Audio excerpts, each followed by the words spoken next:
नमस्कार दोस्तों, मैं दीपा चौधरी एक बार फिर से आपका अपने प्लेटफॉर्म कॉम्पिटिटिव हिंदी क्लासेज में बहुत बहुत स्वागत करती हूं। हमारा ये पेपर पीजीटी हिंदी का पेपर है।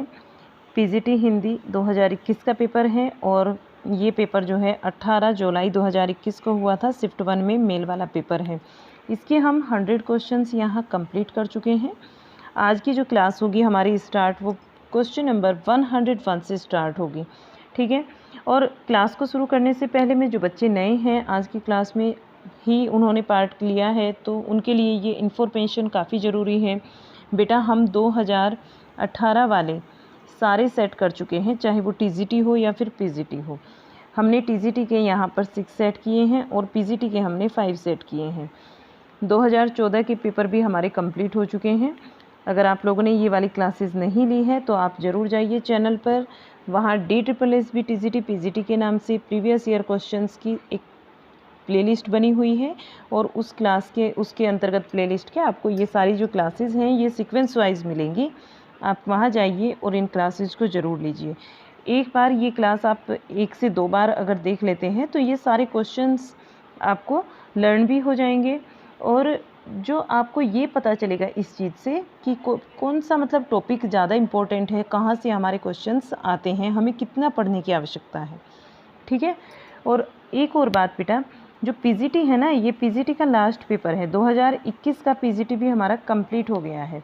बाकी हमारे जो पेपर बचते हैं 2021 के वो टीजीटी वाले बचते हैं और पीजीटी का ये वाला पेपर कंप्लीट होने के बाद मैं आपको टीजीटी ही कराऊंगी। ये आप मुझे बताओ कि मैं इस तरीके से व्याख्या के तरीके से आपको ये टीजीटी वाले पेपर कराऊं या फिर जैसे मैंने आपको कराए हैं अभी तक उस तरीके से कराऊं, सिर्फ क्वेश्चंस और आंसर, ठीक है। व्याख्या वाले अगर आप चाहते हैं तो मुझे कमेंट बॉक्स में लिखकर ज़रूर बताना, क्योंकि नेक्स्ट 1 क्लास होगा या फिर इसके बाद नेक्स्ट तो आपका टीजीटी ही होना है, ठीक है।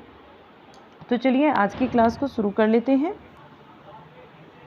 क्वेश्चन नंबर 101, तिब्बत के 84 सिद्धों की परंपरा कौन से सिद्ध से आरंभ हुई? ये जो परंपरा है 84 सिद्धों की ये लुइपा से आरंभ होती है और तिब्बत के 84 सिद्धों की परंपरा लुइपा से आरंभ हुई, ये आप यहाँ देख सकते हैं। क्वेश्चन 102, राजभाषा आयोग का गठन किसकी अध्यक्षता में किया गया? ये बीजी खेर की अध्यक्षता में किया गया है और मैं आपको इसको पहले भी बता चुकी हूँ। ये आपका रिपीटेड क्वेश्चन है कि हमारे जो संविधान का आर्टिकल है, आर्टिकल 344(1) के अंतर्गत जो प्रदत्त शक्तियाँ हैं उनका प्रयोग करते हुए 7 जून 1955 में बीजी खेर को इसकी जो हमारा ये राजभाषा आयोग का गठन किया गया ना, इस इसकी अध्यक्षता में किया गया है, बीजी खेर की अध्यक्षता में। और किया किसने है? राष्ट्रपति ने, ठीक है। राष्ट्रपति ने भारतीय संविधान के अनुच्छेद 344(1) में जो शक्तियाँ प्रदत्त की गई हैं उनका प्रयोग करते हुए 7 जून 1955 को बीजी खेर की अध्यक्षता में राजभाषा आयोग का गठन किया। ये बात ध्यान में रखेंगे, ये रिपीटेड है आपका। क्वेश्चन 103, क्वेश्चन को देखिएगा 103, ब्रह्म समाज के संस्थापक कौन थे? बात करते हैं अगर ब्रह्म समाज की तो यहाँ राजा राम मोहन राय हमारा राइट आंसर हो जाएगा। राजा राम मोहन राय ने ब्रह्म समाज की स्थापना 1828 ईस्वी में की थी। इनको कलकत्ता के जमींदार ने राय की उपाधि दी थी, ठीक है। ये इनका नाम जो था वो राजा राम था, राजा राम मोहन, और इनको राय की क्या है ये उपाधि मिली थी, कलकत्ता के जमींदार ने दी थी। और मुगल शासक अकबर द्वितीय ने इन्हें राजा की उपाधि दी थी। तो राजा की भी इनको उपाधि मिली थी और राय की भी। इनका नाम क्या था? राम मोहन। इसको ध्यान में रखेंगे। राजा जो कहा इनको वो अकबर द्वितीय ने कहा है और मुगल शासक थे अकबर द्वितीय। राय की उपाधि जमींदार ने दी है कोलकाता के, इसको ध्यान में रख लेंगे। आगे देखते हुए चलेंगे व्याख्या को। सन 1829 ईस्वी में सती प्रथा के खिलाफ कानून बनवाया गया जो कि एक्ट आपका 17 के तहत है, जबकि आर्य समाज की स्थापना 1875 ईस्वी में मुंबई के स्वामी दयानंद सरस्वती ने की। मुंबई में किसने करी? मुंबई में किसने की है? स्वामी दयानंद सरस्वती ने की है आर्य समाज की स्थापना। प्रार्थना समाज की स्थापना होती है 1867 में, मुंबई में होती है और आत्माराम पांडुरंग इसकी स्थापना करते हैं। इनको ध्यान में रखेंगे। ये चीज़ें क्या है, कई बार मैचिंग में आ जाती हैं, आपसे ऊपर नीचे कर देंगे इनको कि अलग अलग, और फिर आपको मैचिंग करने के लिए बोल देंगे। तो इनको ध्यान में रखते हुए चलेंगे हम। प्रार्थना समाज की स्थापना कौन करते हैं? आत्माराम पांडुरंग। और आपका जो ये है रामकृष्ण मिशन, इसकी स्थापना 1 मई 1897 को होती है और ये करते हैं स्वामी विवेकानंद। ठीक है। दयानंद सरस्वती ने आर्य समाज की है। ब्रह्म समाज की राजा राम मोहन राय ने की है। और राजा राम मोहन राय, इनको 2 उपाधियां मिली हुई थी, राय की और राजा की।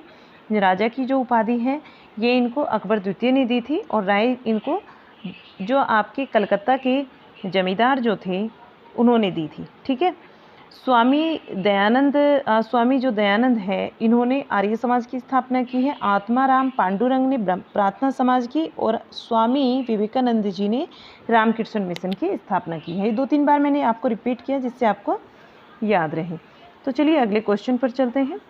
क्वेश्चन 104, नीचे दिए गए शब्दों का सही संधि वाला विकल्प बताना है।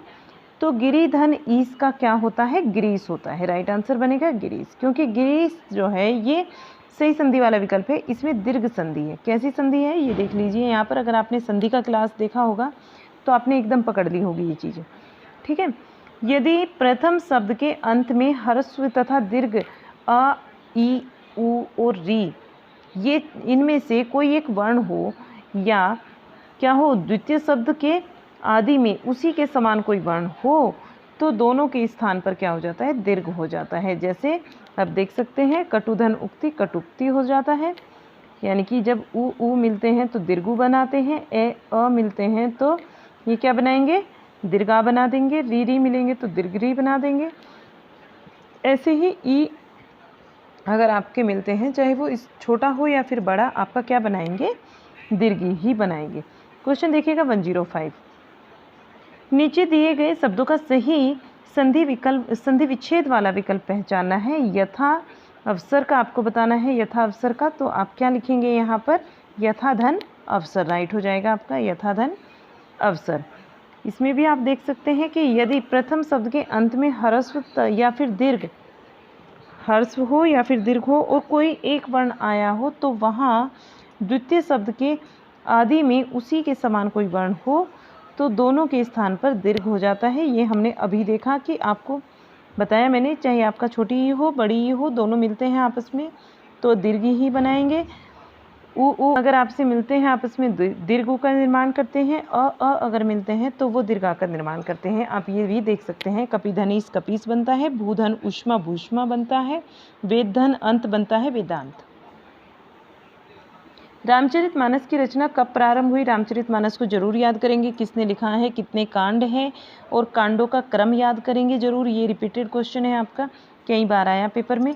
और इसकी जो आपकी रचना प्रारंभ होती है ये कब होती है? 1631 में। ठीक है, 1631 विक्रम में। ये आपका राइट होगा। तुलसीदास जी इसके रचयिता हैं, और इनकी रचनाओं की भाषा जरूर याद रखेंगे कि क्या है। रामचरितमानस जो कि प्रबंध काव्य है, अवधि भाषा में लिखा गया। कृष्ण गीतावली गीति काव्य है, ये ब्रज भाषा में लिखा गया। आपकी वैराग्य संदीपनी जो है मुक्तक काव्य है, ये ब्रज भाषा में लिखा गया है। विनय पत्रिका गीति काव्य है, ब्रज भाषा में लिखा गया है। कवितावली जो है मुक्तक काव्य है, ब्रज भाषा में लिखा गया है। दोहावली जो मुक्तक काव्य है, ब्रज भाषा में लिखा गया है। ध्यान रखेंगे इनको। नेक्स्ट क्वेश्चन 107, सर्वेश्वर दयाल सक्सेना किस तार सप्तक के कवि हैं? सर्वेश्वर दयाल सक्सेना की बात करते हैं तो ये हमारे तीसरा तार सप्तक के कवि हैं। राइट जो आंसर बनेगा वो बनेगा हमारा तीसरा तार सप्तक।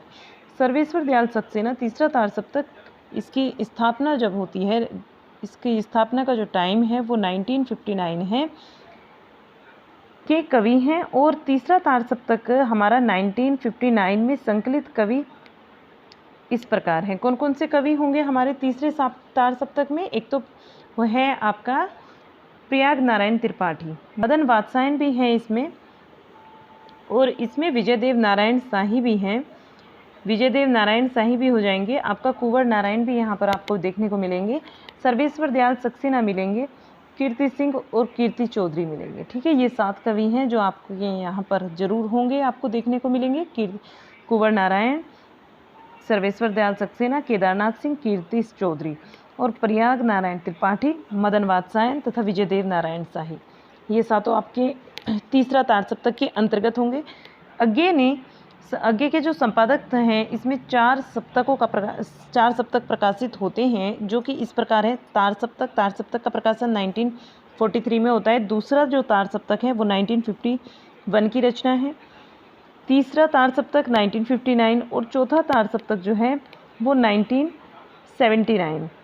आप इनको ऐसे भी याद कर सकते हैं। आप इसमें 8 को प्लस कीजिएगा, फिर आप +8 कीजिएगा। +8 कर दिया आपने, फिर आपने +8 किया तो आपका ये बन गया, फिर आपने +20 कर दिया। ठीक है, प्लस कितना किया, 20 कर दिया। यानी कि आप इसके जो फॉर्मूला है, अगर आपके एक ही याद है पहले वाला 1943, तो आप इसको कैसे निकाल सकते हैं, +8 और +20। इस तरीके से आप इसको याद रख सकते हैं। तो आपको सारे याद रखने की ज़रूरत नहीं भी पड़ेगी, ऐसे याद हो जाएंगे। क्वेश्चन 108 देखिए, नीचे दिए गए शब्दों का सही संधि विच्छेद वाला विकल्प पहचानिए। योगीश्वर का बताना है। योगीश्वर का क्या होता है, योगी धन ईश्वर। क्या होता है, योगी धन ईश्वर। दीर्घ आपस में मिल रही है, दोनों में ही दीर्घ है, और ये भी आपका दीर्घ संधि का उदाहरण है। तो मैं ये आपको बता चुकी हूँ। अभी जो मैं आपको बता दूँ यहाँ पर, कवि धन इच्छा कविच्छा होता है, सूर्यधन अस्त सूर्यास्त होता है, और वधुधन उल्लास वधुल्लास होता है, युवाधन अवस्था युवावस्था, रविधन इंद्र रविंद्र होता है। दीर्घ संधि के उदाहरण है ये सारे। क्वेश्चन देखिएगा 109। नीचे दिए गए शब्दों में प्रयुक्त संधि भेद वाला विकल्प चुनना है। संधि भेद वाला विकल्प यहाँ पर कौन सा होगा, यहाँ देखिए आपका जो निम्नांकित का बताना है ना, निम्नांकित, तो निम्नांकित में निम्नधन अंकित हो जाता है। ठीक है, निम्नांकित का विकल्प सही है, और ये जो है आपका दीर्घ संधि का ही उदाहरण है। आप यहाँ से पहचान सकते हैं इसको। Next question 110। नीचे दिए गए शब्दों का सही संधि वाला विकल्प पहचानिए। चर धन अचर। चर धन अचर का क्या होता है, चर धन अचर का संधि विच्छेद चराचर होता है। क्या होता है, चराचर होता है। राइट आंसर हमारा चराचर होगा यहाँ पर। देखिए ये भी दीर्घ संधि का है आपका, और आपको ये डेफिनेशन मैं बता चुकी हूँ, तो आप यहाँ थोड़े से और एग्जाम्पल देख सकते हैं। आज्ञाधन अनुसार आज्ञानुसार होता है, सूर्यधन सूर्यास्त होता है, रजनीधन इस रजनीश होता है, अनधन अभाव अनाभाव होता है, लक्ष्मीधन इच्छा लक्ष्मी इच्छा होता है। क्वेश्चन 111, ठीक है, यानी कि 111। गीत कुंज संकलन किस कवि की रचना है। गीत कुंज संकलन की बात करते हैं तो यहाँ आपको 4 ऑप्शन दिए गए हैं, और ये निराला जी की रचना है। गीत कुंज किसकी है, गीत कुंज जो है वो निराला की रचना है। गीत कुंज का याद रखेंगे, और इसका जो टाइम पीरियड है ना गीत कुंज का, ये कितना है टाइम पीरियड इसका, 1954। इसका टाइम पीरियड 1954 है, निराला जी की रचना है। ठीक है, आगे चलते हैं, अगले क्वेश्चन पर चलेंगे। यहाँ देखिए ये जो है ना आपकी गीत गुंज, ये 1954 की रचना है, और ये निराला जी की रचना है। और यहाँ पर इन्होंने जो अर्चना लिखा है, अर्चना का इन्होंने, अर्चना कितने टाइम की है, अर्चना का जो टाइम पीरियड है वो 1950 है, आराधना का 1953, गीत गुंज का आपका 1954, और संध्या कांकली का जो टाइम है वो 1969 है। इनको ध्यान में रखते हुए आगे चलते हैं। क्वेश्चन 112। कठिन काव्य का प्रेत किस कवि को कहा जाता है। किसको कहा जाता है कठिन काव्य का प्रेत, केशव को कहते हैं। कठिन काव्य का प्रेत केशव दास को कहा जाता है। आचार्य रामचंद्र शुक्ल जी ने केशव को कठिन काव्य का प्रेत कहा है। आचार्य रामचंद्र शुक्ल जी के अनुसार केशव को कवि हृदय नहीं मिला था, उसमें वह सहृदयता और भावुकता ना थी जो एक कवि में होनी चाहिए। केशवदास जी की कुछ कृतियां हैं, इनको भी देख लेते हैं कौन कौन सी हैं। देखिएगा, रसिक प्रिया, कवि प्रिया, रामचंद्रिका, रतन पावनी, जहांगीर जस चंद्रिका, विज्ञान गीता और छंदमाला आदि। क्वेश्चन 113। नीचे दिए गए विकल्पों में से सही संधि वाला विकल्प हमें बताना है। दयानंद का बताएंगे हम क्या होगा, तो दयानंद का यहाँ जो राइट आंसर बनेगा हमारा दयाधन आनंद बनता है। दयाधन आनंद बनता है, ये भी आपका दीर्घ संधि का उदाहरण है। क्वेश्चन 114। संविधान में किस धारा के अंतर्गत हिंदी को राजभाषा घोषित किया गया है। आर्टिकल 343 के अंतर्गत हिंदी को राजभाषा घोषित किया गया है। 14 सितंबर 1949 को संविधान ने एक मत से हिंदी को राजभाषा का दर्जा दिया जाने का निर्णय लिया, और 1950 में संविधान के अनुच्छेद 343 एक के द्वारा देवनागरी लिपि तथा देवनागरी लिपि को हिंदी भाषा को, ठीक है, एक तो देवनागरी लिपि को तथा हिंदी भाषा को क्या किया, राजभाषा का इन्होंने दर्जा दे दिया। आर्टिकल 343 एक के अंतर्गत ये बात आती है। शकुंतला नाटक किसने लिखा है? शकुंतला नाटक की बात करते हैं तो यहाँ राइट आंसर हमारा राजा लक्ष्मण सिंह हो जाएगा। राजा लक्ष्मण सिंह का नाटक है शकुंतला, और ये भारतेंदु से पूर्व हिंदी की गद्य शैली के प्रमुख विधायक थे। प्रमुख क्या थे? विधायक थे। इन्होंने आगरा से राजा प्रजा हितौषी पत्र को निकाला और कालिदास के अभिज्ञान शाकुंतलम, रघुवंशम तथा मेघदूत का इन्होंने हिंदी में अनुवाद किया है।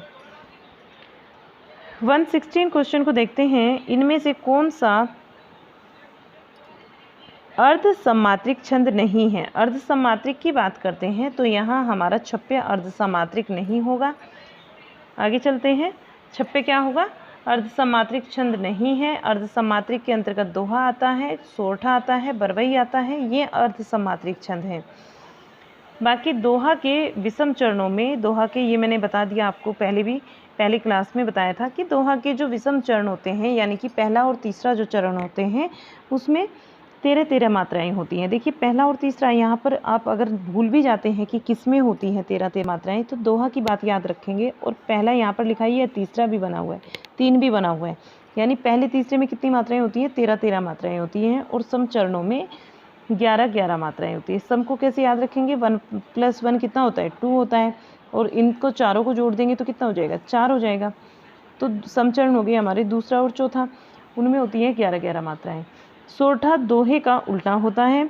विषम चरणों में 11 मात्राएं तथा सम चरणों में 13 मात्राएं होती है। बरवई के विषम चरणों में 12 मात्राएं होती है और सम चरणों में 7 मात्राएं होती है बरवई छंद के। इसको भी ध्यान में रखेंगे। चलते हैं क्वेश्चन 117 पर। भारत में थियोसॉफिकल सोसाइटी के प्रचारक कौन था? कौन था थियोसॉफिकल सोसाइटी का प्रचारक भारत में? एनी बेसेंट यहाँ हमारा राइट आंसर बनेगा। थियोसॉफिकल सोसाइटी की स्थापना मैडम ब्लावात्स्की ने की थी और कर्नल अलकोट के द्वारा क्या हुआ था? यहाँ 1875 में न्यूयॉर्क में की गई थी। ठीक है, जो कर्नल अलकोट थे इन्होंने तो न्यूयॉर्क में की थी थियोसॉफिकल सोसाइटी की स्थापना, और मैडम ब्लावत्स्की, ठीक है, इन्होंने मिलकर कहाँ की थी? मैडम ब्लावत्स्की और कर्नल अलकोट ने 1875 में न्यूयॉर्क में की थी थियोसॉफिकल सोसाइटी की स्थापना। भारत में इसकी शाखा मद्रास प्रेसिडेंसी में स्थापित हुई। इसका मुख्यालय अड़ियार में था। कहाँ था मुख्यालय? याद रखेंगे कि मुख्यालय कहाँ था? अड़ियार में था। और भारत में इस आंदोलन का प्रचार प्रसार एनी बेसेंट के द्वारा किया गया। क्वेश्चन देखिएगा, क्वेश्चन 18। भीतर भीतर सब रस चूसई, भीतर भीतर सब रस चूसई, हंसी हंसी के तन मन धन मूसई, हंसी हंसी के तन मन धन मूसई। ये पंक्तियाँ पूछा जाता है किसकी है? और ये जो है भारतेंदु जी की पंक्तियाँ हैं। यहाँ देख लीजिए, ऑप्शन दिखेंगे आपको भारतेंदु। तो भारतेंदु जी की ये पंक्तियाँ हैं, भीतर भीतर सब रस चूसई, हंसी हंसी के तन मन धन मूसई। पंक्ति भारतेंदु जी की है। और इनकी अन्य महत्वपूर्ण पंक्तियाँ, कहाँ करुणानिधि केशव सोए, कहाँ करुणानिधि केशव सोए, जगत नाही अनेक जतन करी भारतवासी रोए, जगत नाही अनेक जतन करी भारतवासी रोए। अगली पंक्ति देखिएगा, रोवहु सब मिली आवहु भारत भाई, रोवहु सब मिली आवहु भारत भाई, हाहा भारत दुर्दशा न देखी जाई, भारत दुर्दशा न देखी जाई। आगे देखिएगा अगली पंक्ति इनकी, सभा में दोस्तों बंदर की आमाद है, सभा में दोस्तों बंदर की आमाद है, गधे और फूलों के अफसर की आमाद है। ठीक है, ये क्या बोलेंगे कि सभा में दोस्तों बंदर की आमाद है, गधे और फूलों के अफसर की आमाद है। और फोर्थ पंक्ति देखिएगा, पिए प्यारे तिहारे निहारे, बिन अखियाँ दुखियाँ नाही मानती हैं, पिए प्यारे तिहारे निहारे, बिन अखियाँ दुखिया नाही मानती हैं। क्वेश्चन देखिएगा 119, मराठी भाषा की लिपि क्या है? मराठी भाषा की हमें लिपि बताना है, तो राइट आंसर हमारा देवनागरी हो जाएगा। मराठी भाषा की लिपि देवनागरी है। मराठी भाषा की जो लिपि है वो देवनागरी है, और लिपि भाषा का एक लिखित रूप होता है। कैसा रूप होता है? लिखित होता है। इसके द्वारा मौखिक ध्वनियों को लिखकर प्रकट किया जाता है। संविधान के द्वारा 22 भाषाओं 8 अनुसूचियों में शामिल किया गया है। जो 22 भाषाएं हैं इनको भारतीय संविधान ने 8वीं अनुसूची के अंतर्गत शामिल किया है। ये कौन कौन सी इसमें भाषा है और यहाँ कुछ प्रमुख लिपियाँ इनकी दी गई हैं।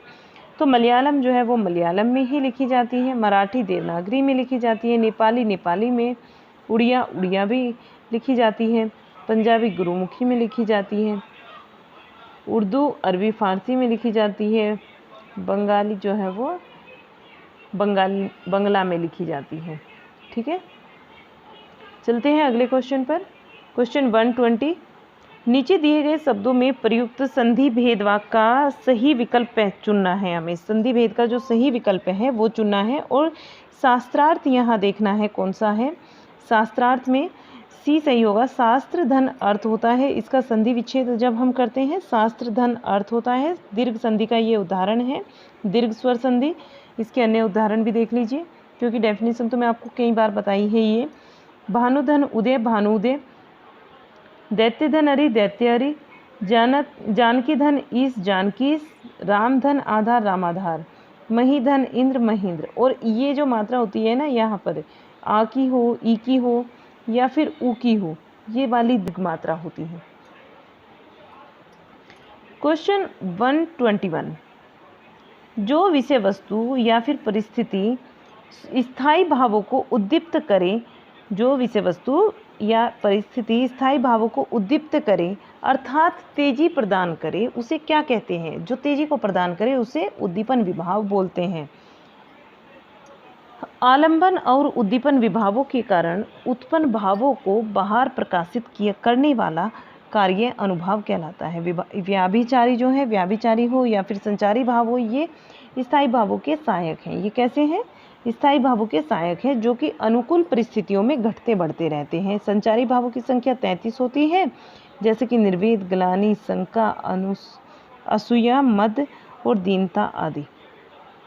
स्थायी भाव, इनको देखिएगा कैसे होते हैं। स्थायी भाव मन के विकार को भाव कहते हैं। जो भाव आस्वाद, उत्कृष्टता, सर्जन, सुलभता, 4 पुरुषार्थों की उपयोगिता और औचित्य के नाते हृदय में बराबर बना रहे, वह स्थायी भाव कहलाता है। क्वेश्चन 122, निम्नलिखित में से क्या फीचर से संबंधित फीचर नहीं है? क्या फीचर से संबंधित विचार नहीं है? ठीक है, क्या यहाँ पर फीचर से संबंधित विचार नहीं है? तो नहीं में आंसर हमें बताना है क्या होगा। देखिए, फीचर जो है वो आवश्यकता से अधिक छोटा तथा पढ़ने में उबाऊ होने पर भी अच्छा हो सकता है। मुझे तो यही नहीं लग रहा है, ये गलत लग रहा है। ठीक है, तो बाकी देख लीजिए, यही है वैसे आपका आंसर जो बनेगा वो यही होगा। बाकी को देखिएगा। फीचर हमारा सात्विक किस्म का मनोरंजन है, ये सही है आपका। फीचर में अपनी मनोवृत्ति और समझ के अनुसार किसी विषय या फिर व्यक्ति विशेष का चित्रण करना पड़ता है। ये बात भी बिल्कुल सही कही गई है। फीचर मुख्य रूप से आनंद और विनोद के लिए होता है, ये बात भी बिल्कुल सही है। फीचर आवश्यकता से अधिक छोटा तथा पढ़ने में उबाऊ होने पर भी अच्छा हो सकता है। फीचर कैसा हो सकता है? आवश्यकता से अधिक छोटा और पढ़ने में उबाऊ होने पर भी अच्छा हो सकता है। फीचर से संबंधित ये विचार नहीं हैं, और यहाँ पर जो निम्नलिखित विचार हैं फीचर से संबंधित, उनको देखिएगा। आपका जो आंसर बनेगा वो यही होगा। ये फर्स्ट वाला, ये मैंने बताया आपको। यहाँ देखिएगा, फीचर हमारा सात्विक किस्म का मनोरंजन करता है। फीचर में अपनी मनोवृत्ति और समझ के अनुसार किसी विषय या फिर व्यक्ति विशेष का चित्रण करना पड़ता है। फीचर मुख्य रूप से आनंद और विनोद के लिए होता है। रूपक तथा फीचर लोगों को रुचिकर लगने वाला एक ऐसा कथात्मक लेख है जो कि हाल ही में समाचारों से जुड़ा नहीं होता, बल्कि विशेष लोग और स्थान तथा घटनाओं केंद्रित होता है। ठीक है, विशेष स्थान, लोग और घटना केंद्रित होता है ये। अगले क्वेश्चन पर चलिए, क्वेश्चन देखते हैं नेक्स्ट 123। जब शेर आया तो युद्ध क्षेत्र से गीदड़ भाग गए। जब शेर आया तो युद्ध क्षेत्र से गीदड़ भाग गए में कौन सी शब्द शक्ति है? यहाँ लक्षणा शब्द शक्ति है। जब शेर आया तो युद्ध क्षेत्र से गीदड़ भाग गए वाक्य में लक्षणा शब्द शक्ति है। शब्द अपना एक निर्धारित अर्थ नहीं रखते और शब्दों का अलग अलग संदर्भ में जब प्रयोग किया जाता है तो उनके अलग अलग अर्थ निकलते हैं और इस अलग अर्थ का ज्ञान कराने वाली शक्ति ही शब्द शक्ति कहलाती है। इसके 3 भेद होते हैं, अभिधा, लक्षणा और व्यंजना। यहाँ से क्वेश्चन बनता है शब्द शक्ति से। आप शब्द शक्ति ध्यान से पढ़ेंगे। ठीक है, ये मैं आपको बताया कि 3 भेद होते हैं इसके और कैसे कैसे अर्थ निकलता है वो भी बता चुकी हूँ। क्वेश्चन 124। हिंदी के पहले अखबार उद्दंत मातरण की पहली प्रति कब निकली थी?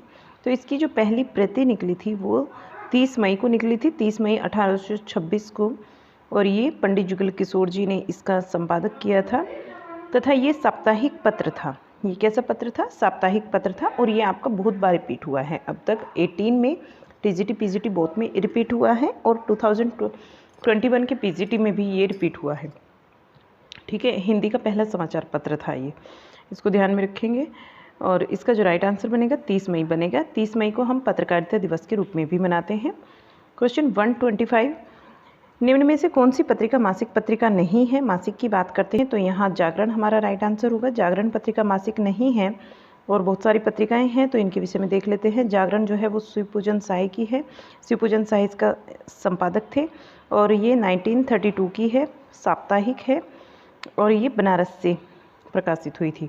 सुधा जो पत्रिका है, सुधा पत्रिका दुलारे लाल भार्गव की है और 1929 की है, मासिक है, लखनऊ से ये प्रकाशित हुई थी। विशाल भारत बनारसी दास चतुर्वेदी के इसके संपादक थे।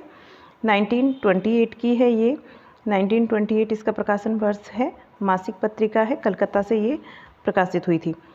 साहित्य संदेश बाबू गुलाब राय का है, इसके संपादक बाबू गुलाब राय है, 1937 का है, मासिक है और आगरा से प्रकाशित हुआ था। मर्यादा जो पत्रिका है वो कृष्णकांत की है, इसके कृष्णकांत संपादक रहे हैं। 1909 में इसका प्रकाशन हुआ था, ये भी मासिक है और प्रयाग से है। अब कृष्णकांत मालवीय इनका पूरा नाम था। मतवाला पत्रिका जो है ये महादेव प्रसाद सेठ की है, 1923 में प्रकाशन हुआ था, साप्ताहिक है और कलकत्ता से ये प्रकाशित हुई थी। क्वेश्चन देखते हैं 126। भारत बंधु साप्ताहिक पत्रिका के संपादक कौन थे? भारत बंधु की बात करते हैं तो तोताराम यहाँ राइट आंसर होगा। भारत बंधु साप्ताहिक पत्रिका जो है वो साप्ताहिक है जो अलीगढ़ से निकलती थी और इसके संपादक तोताराम थे। भारतेंदु जो है, भारतेंदु ने कविवचन सुधा का संपादक रहे हैं। ये कविवचन सुधा पत्रिका के भारतेंदु हरिश्चंद्र जी और हरिश्चंद्र मैगजीन के भी रहे हैं तथा बाला बोधिनी के भी रहे हैं। तो ये जो तीनों पत्रिकाएं हैं ये भारतेंदु जी की हैं। कविवचन सुधा का प्रकाशन वर्ष 1868, हरिश्चंद्र मैगजीन का जो प्रकाशन वर्ष है वो 1873 तथा बाला बोधिनी का 1874 है। कविवचन सुधा काशी से प्रकाशित हुई थी और हरिश्चंद्र मैगजीन ये मासिक है बनारस से और इसका प्रकाशन हुआ था 1874 में। बाला बोधिनी मासिक है ये पत्रिका और इसका जो प्रकाशन है ये भी बनारस से हुआ था। रुद्रदत्त जो हैं ये भारत मित्र के संपादक रहे हैं, भारत मित्र पत्रिका के। 1877 ईस्वी में कलकत्ता से इसका प्रकाशन हुआ था। बलदेव प्रसाद जो है वो काशी पत्रिका इनकी है, ये काशी पत्रिका के संपादक थे और 1876 ईस्वी में इसका प्रकाशन हुआ। ये साप्ताहिक है और अलीगढ़ से ये प्रकाशित हुई थी। Next question 127। कहे कवि बेनी बेनी व्याल की चुनाई लेनी, इस पंक्ति में कौन सा अलंकार है? कहे कवि बेनी बेनी व्याल की चुनाई लेनी, तो यहाँ पर जो अलंकार बनता है, यहाँ यमक अलंकार बनता है। पंक्ति में यमक अलंकार है जहाँ एक शब्द की आवृत्ति दो या फिर दो से अधिक बार होती है परंतु अर्थ अलग अलग होता है, वहाँ यमक अलंकार होता है। यहाँ बेनी शब्द का प्रयोग 2 बार हुआ है, तो भिन्न भिन्न अर्थ हैं। जिसके स्त्री की चोटी होता है एक बेनी का मतलब, दूसरी बेनी का मतलब होता है किवाड़ के पल्ले का, किवाड़ के पल्ले पहले जो लगी छोटी लकड़ी होती है, किवाड़ के पहले लगी हुई जो छोटी लकड़ी होती है वो। क्वेश्चन 128। माला फेरत जुग भया फिरा न मन का फेर, कर का मन का डारी दे मन का फेर में कौन सा अलंकार है? अलंकार की बात करते हैं तो यहाँ हमारा यमक अलंकार हो जाएगा। माला फेरत जुग भया फिरा न मन का फेर, कर का मन का डारी दे मन का फेर।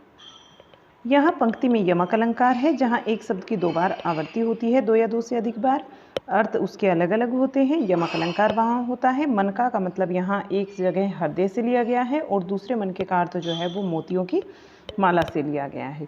क्वेश्चन 129।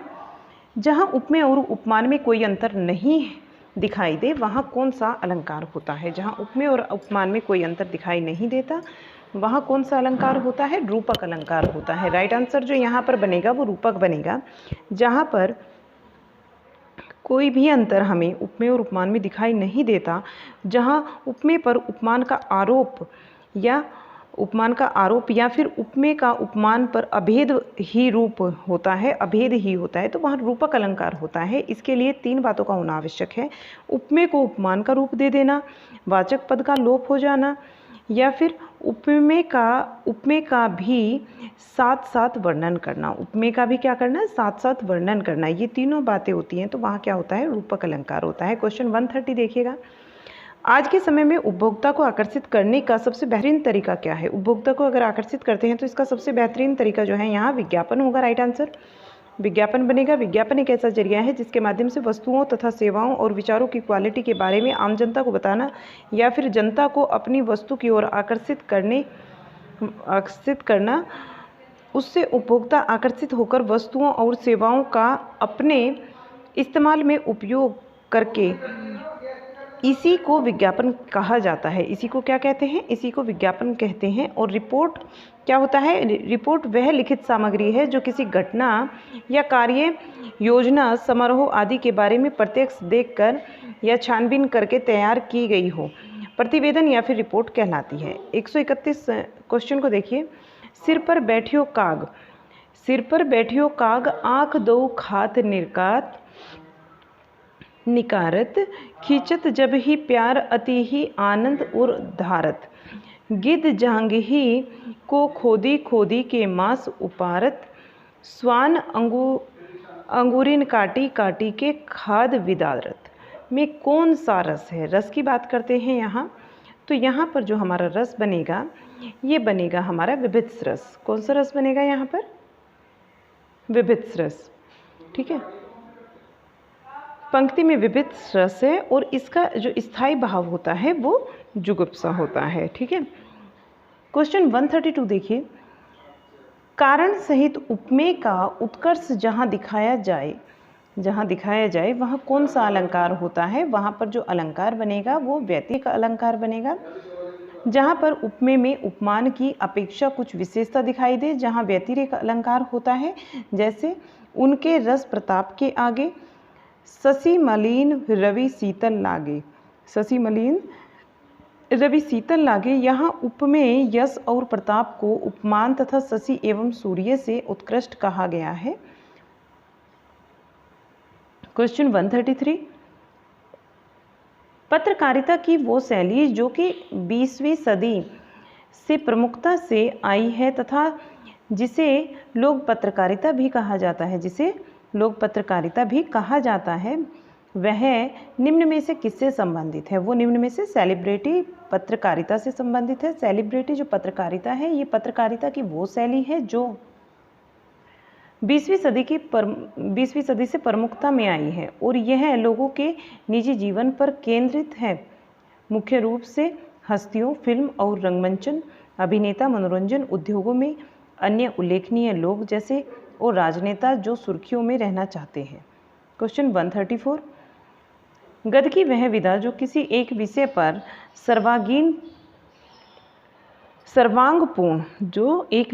सर्वांगपूर्ण और सम्यक विचार प्रस्तुत करती है, उसे क्या कहते हैं? उसको हम आलेख बोलते हैं। आलेख क्या होता है? वो वास्तव में लेख की ही प्रतिरूप होता है और लेख में सामान्यतः किसी एक विषय से संबंधित विचार होते हैं। आलेख में उपसर्ग लगा होता है जो कि यह प्रकट करता है कि आलेख सम्यक और संपूर्ण होना चाहिए। आलेख कैसा होना चाहिए? सम्यक और संपूर्ण होना चाहिए। आलेख गद्य की वह विधा है जो किसी एक विषय पर सर्वांगपूर्ण और सम्यक विचार प्रस्तुत करती है। क्वेश्चन 135, पत्रकारिता विशिष्ट देश, काल और परिस्थिति के आधार पर तथ्यों का प्रोक्ष मूल्य का संदर्भ प्रस्तुत करती है। पत्रकारिता के संबंध में यह कथन किसका है? तो ये जो कथन है वो श्री प्रेमनाथ चतुर्वेदी जी का है। पत्रकारिता विशिष्ट देश, काल और परिस्थिति के आधार पर तथ्यों का प्रोक्ष मूल्य संदर्भ प्रस्तुत करती है। पत्रकारिता के संबंध में यह कथन प्रेमनाथ चतुर्वेदी जी का है। क्वेश्चन देखते हैं अगला। नेक्स्ट जो हमारा क्वेश्चन बनता है 136, किस रस को रसराज की संज्ञा दी गई है? तो ये जो संज्ञा दी गई है वो श्रृंगार रस को दी गई है। श्रृंगार रस को रसराज कहा जाता है जहाँ काव्य में रति नामक स्थायी भाव, विभाव, अनुभाव और संचारी भावों से पुष्ट होकर रस में परिणत होता है, वह श्रृंगार रस होता है। श्रृंगार रस के दो भेद होते हैं, संयोग श्रृंगार और वियोग श्रृंगार। क्वेश्चन 137, जहाँ रघुपति के चरित अपारा कह मति मोरी निरत संसारा में कौन सा अलंकार है? यहाँ पर अलंकार बताना है कौन सा है, तो निदर्शना यहाँ राइट आंसर होगा। पंक्ति में निदर्शना अलंकार है। जहाँ वस्तुओं का पारस्परिक संबंध संभव अथवा असंभव होकर सादृश्य का आधान करे वहाँ पर निदर्शना अलंकार होता है।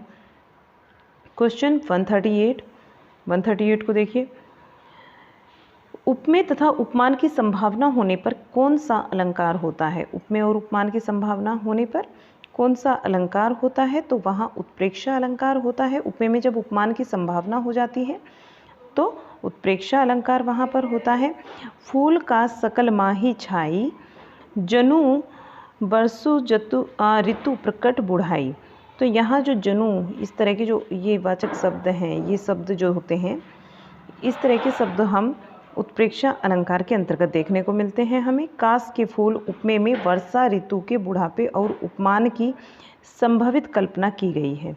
क्वेश्चन 139, मैं ऐसा महावीर हूँ पापड़ तोड़ सकता हूँ, अगर गुस्सा आ जाए तो कागज़ को मरोड़ सकता हूँ में कौन सा रस निहित है? यहाँ पर हास्य रस है। ये हास्य रस का उदाहरण है। पंक्ति में हास्य रस है। विकृति, आकार, वाणी, वेश, चेष्टा आदि के वर्णन से उत्पन्न हास्य रस की परिपक्व जो अवस्था है उसी को हम हास्य रस कहते हैं। क्वेश्चन 141, निम्न में से क्या पत्रकारिता का माध्यम नहीं है?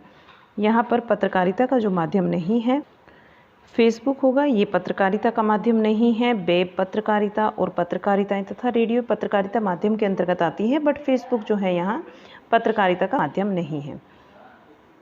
आगे चलते हैं अगले क्वेश्चन पर। देखिए यहाँ देख सकते हैं आप इसकी व्याख्या को कि फेसबुक पत्रकारिता का माध्यम नहीं है, जबकि वेब पत्रकारिताएं, रेडियो पत्रिकाएं जो हैं ये सभी पत्रकारिता का माध्यम है। लेकिन पत्रकारिता के प्रमुख रूप और प्रकार कौन कौन से हैं? खोजी पत्रकारिता, इसके अंतर्गत आता है खेल पत्रकारिता, महिला पत्रकारिता, बाल पत्रकारिता और आर्थिक पत्रकारिता। क्वेश्चन 141, मोचीराम कविता के रचयिता कौन है? मोचीराम कविता जो है वो धूमिल की है। इसकी व्याख्या को देख लीजिए। मोचीराम कविता के रचयिता धूमिल हैं। इनका पूरा नाम सुदामा पांडे धूमिल है और धूमिल ने 3 काव्य संग्रह प्रकाशित किए हैं। संसद से सड़क तक 1972 में, कल सुनना मुझे ये 1976, सुदामा पांडे का प्रजातंत्र 1984। धूमिल की सबसे लोकप्रिय कविताएं जो है मोचीराम, 20 साल बाद और पटकथा, रोटी और संसद, लोहे का स्वाद आदि, ये इनकी प्रमुख लोकप्रिय कविताएं हैं। इन्हें मरणोपरांत कल सुनना मुझे के लिए, मुझे जो काव्य संग्रह था इनका, इसके लिए इन्हें साहित्य अकादमी पुरस्कार से सम्मानित किया जाता है, मरणोपरांत किया जाता है। क्वेश्चन 142, साकेत की रचना का मुख्य उद्देश्य क्या था? साकेत की रचना का मुख्य उद्देश्य बताना है तो उर्मिला को महत्व देना। साकेत की रचना का मुख्य उद्देश्य उर्मिला को महत्व देना था और साकेत राष्ट्र कवि मैथिली शरण गुप्त जी की अमर कीर्ति है।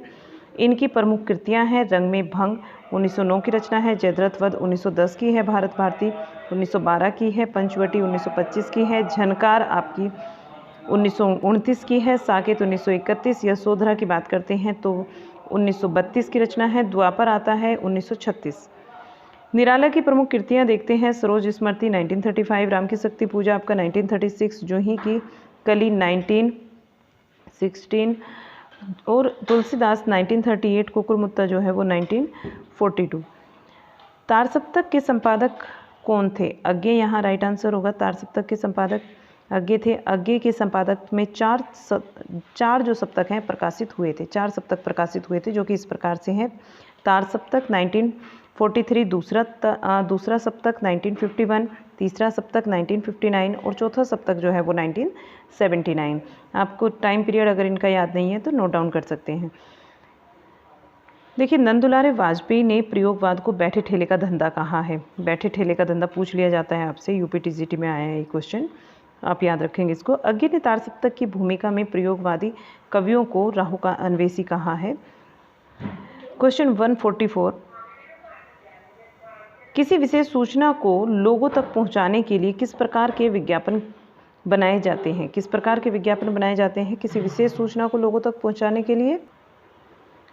सूचना प्रसाद विज्ञापन यहाँ राइट आंसर बनेगा, सूचना प्रसाद विज्ञापन।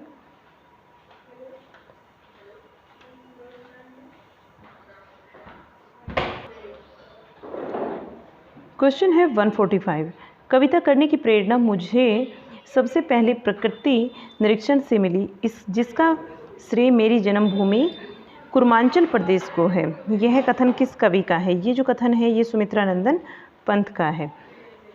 कविता करने की प्रेरणा मुझे सबसे पहले प्रकृति निरीक्षण से मिली है, मुझे सबसे पहले प्रकृति निरीक्षण से मिली है, जिसका श्रेय मेरी जन्मभूमि कुर्मांचल प्रदेश को है। और यह जो कथन है ये प्रकृति के सुकुमार कवि सुमित्रानंदन पंत जी का है। पंत को संवेदनशील इंद्रिय बोध का कवि कहा गया है। पंत की जो रचनाएं हैं, उच्छ्वास इनकी 1920 की रचना है, वीणा 1927, ग्राम्य 1940 और कला तथा बूढ़ा चांद 1959 की रचना है। लोकायतन की बात करते हैं तो ये 1964 की रचना है, चिदम्बरा आदि इनकी रचनाएं हैं। क्वेश्चन 146, अंधेरे में नामक प्रसिद्ध कविता के रचयिता कौन है?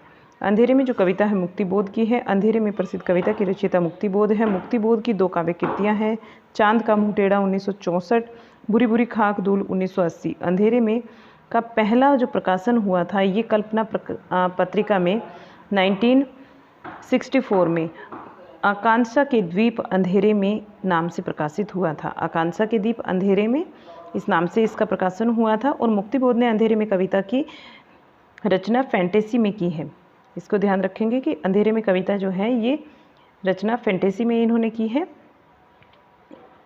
मुक्तिबोध की जो चर्चित कविताएं हैं वे हैं अंधेरे में ब्रह्म राक्षस, अंतःकरण का आयतन तथा भूल गलती। क्वेश्चन 147, निम्नलिखित में से कौन सी निराला जी के द्वारा रचित व्यंग प्रक रचना है? व्यंग प्रक रचना की बात करते हैं, यहाँ कुकुरमुत्ता राइट आंसर होगा। कुकुरमुत्ता जो कि 1941 की रचना है और सूर्यकांत त्रिपाठी निराला जी की एक प्रसिद्ध लंबी कविता है ये।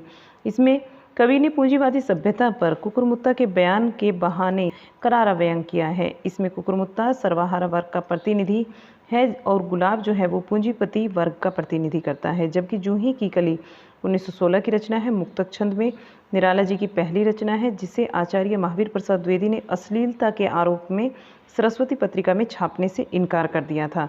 सरोज स्मृति 1935 की रचना है और इसको निराला ने अपनी पुत्री सरोज के निधन पर शोक गीत के रूप में लिखा है। तुलसीदास की बात करें तो ये 1938 की रचना है। इसमें निराला जी ने तुलसी को भारत का सांस्कृतिक सूर्य कहा है और रत्नावली को माँ भारतीय की तरह सम्मानित किया है।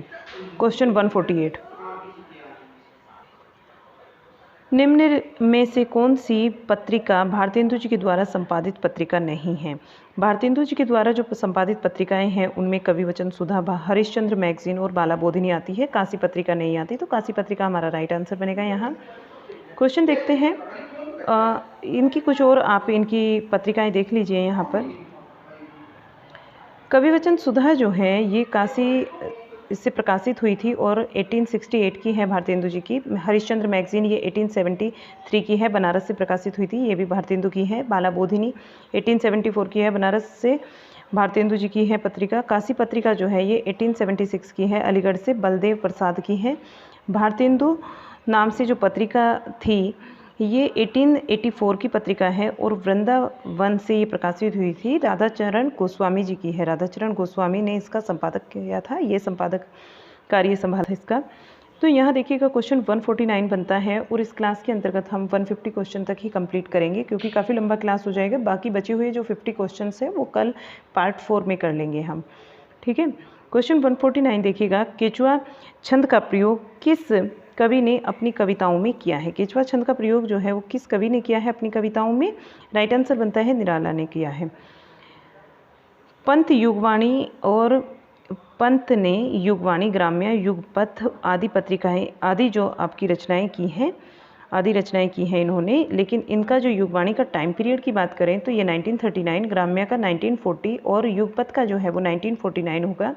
निराला ने गीतिका की रचना की 1936 में, अनामिका की 1923 में, संध्या कांकली 1969 और गीत गुंज जो है 1954 की रचना है। माखनलाल चतुर्वेदी की बात करते हैं तो हिमकृतनी इनकी रचना है, जिसका प्रकाशन वर्ष 1943, हिमतरंगिणी का 1949 और माता नाम की एक इनकी रचना है तो इसका 1951 तथा समर्पण का इन्होंने 1956 में किया है प्रकाशन। निराला को हिंदी में मुक्तक छंद का प्रवर्तक माना जाता है। निराला को क्या माना जाता है? हिंदी में मुक्तक छंद का प्रवर्तक माना जाता है। आचार्य रामचंद्र शुक्ल के अनुसार बहु वस्तु स्पर्शिनी प्रतिभा निराला जी में है। किसमें है? निराला जी में है। ये एक इन्होंने कथन कहा है शुक्ल जी ने निराला जी के लिए, तो इसको भी ध्यान में रखेंगे। क्वेश्चन 150 और ये हमारा आज की क्लास का लास्ट क्वेश्चन होगा। वैद्यनाथ मिश्र जो है किस कवि का वास्तविक नाम था? वैद्यनाथ मिश्र की बात करते हैं तो नागार्जुन को कहा जाता था वैद्यनाथ मिश्र। राइट आंसर नागार्जुन बनेगा। नागार्जुन का वास्तविक नाम वैद्यनाथ मिश्र था। गांव में इन्हें ठक्कन मिश्र के नाम से भी बुलाते थे और नागार्जुन संस्कृत तथा मैथिली में यात्री के नाम से कविताएं करते थे। इनकी जो प्रमुख कृतियां थी युगधारा इनकी प्रमुख कृति थी और जिसका प्रकाशन इन्होंने 1953 में किया था। सतरंगी पंखों वाली 1959 की रचना है। तुमने कहा था 1980। प्यासी पथराई आंखें ये 1962 की है। भस्मांकुर जो है वो 1971 की है। हजार हजार बाहों वाली 1981 की है। तालाब की मछलियाँ जो है ये 1975 की रचना है। अन्य जो कवियों के उपनाम हैं उनको भी देख लीजिए। इसमें इन्होंने कहा कि जो धूमिल है, धूमिल किसको कहा जाता था? इनका वास्तविक नाम था सुदामा पांडे। सुदामा पांडे धूमिल इनका उपनाम है। और मुक्तिबोध को गजानन माधव इनका नाम था। मुक्तिबोध उपनाम से जाना जाता है। गजानन माधव मुक्तिबोध इनका नाम बन जाता है। फिर पूरा त्रिलोचन ये वासुदेव सिंह का है। वासुदेव सिंह त्रिलोचन के नाम से जाने जाते हैं। ठीक है, ये इनके उपनाम थे, तो इनको भी हम ध्यान में रखेंगे कि उपनाम किस किस को मिले हुए हैं।